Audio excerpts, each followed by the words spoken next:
sometimes that impacts that customer's experience.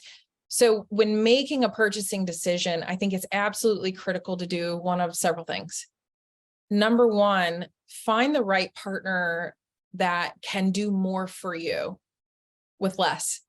So if you've already made technology cuts, it is super, super important to make sure you're getting the most out of all of that. And so when you're evaluating vendors, because maybe you've really bought in that CXM is the way to enhance that customer satisfaction, I would prioritize finding the right organizations that know and believe in customer journey mapping, and not just from a consulting perspective, but can they map the customer journey and provide you the tools to build those customer journeys? Because that's going to save you costs as well, so that you don't have to go and look for a vendor that is just a consultant for customer journeys. And there are those that are out there, but then you still have to find the right tools to fix those customer journeys. So I think look for the vendors that give you more. So look for the vendors that are that have the most connectors to your internal tools and to your partner ecosystem. That's going to help you stretch. It's going to help you get more out of your existing tools. It's also going to help lower your operating costs, because you're not going to have to go back to some of those existing tools and look to how, okay, what else do I try to add on feature functionality wise to get the most out of them? You've also got to look at the fact that you've got to find the right tool that's going to be able to, that prioritizes the journey mapping, that can allow you to build unlimited personalized journeys. I think that's another critical factor, right? Stop forcing all of your customers through one journey.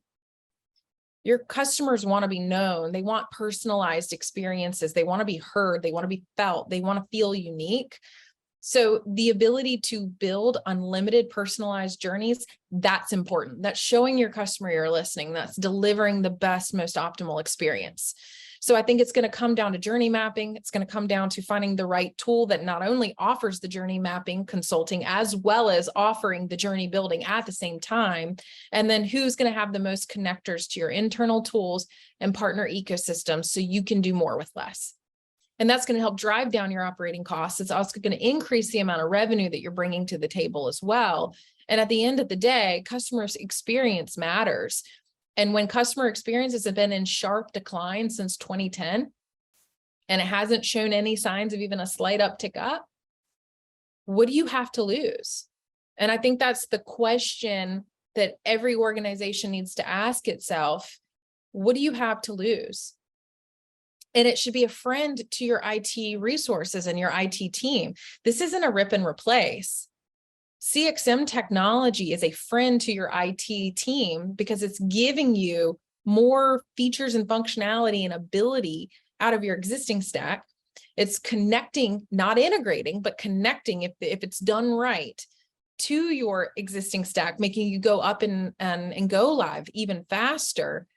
But it's also, at least with Ovation CXM's technology, shameless plug, but with Ovation CXM, it's real-time change, and you're not relying on release cycles, and you're not relying on sandbox environments to test and deploy once every 6 months or a year, or just depending on, when your existing tools are doing their cycles and their upgrades. Ovation CXM's that nice umbrella underneath, above those internal tools that are underneath. And therefore you're able to do more, and you're able to make change on the fly with low code, no code. And that's an absolute friend and, super weapon or superpower, I think, for an IT team that's looking to provide really good ROI back to the business quickly. That doesn't mean that they have to figure out how to force it into a release cycle.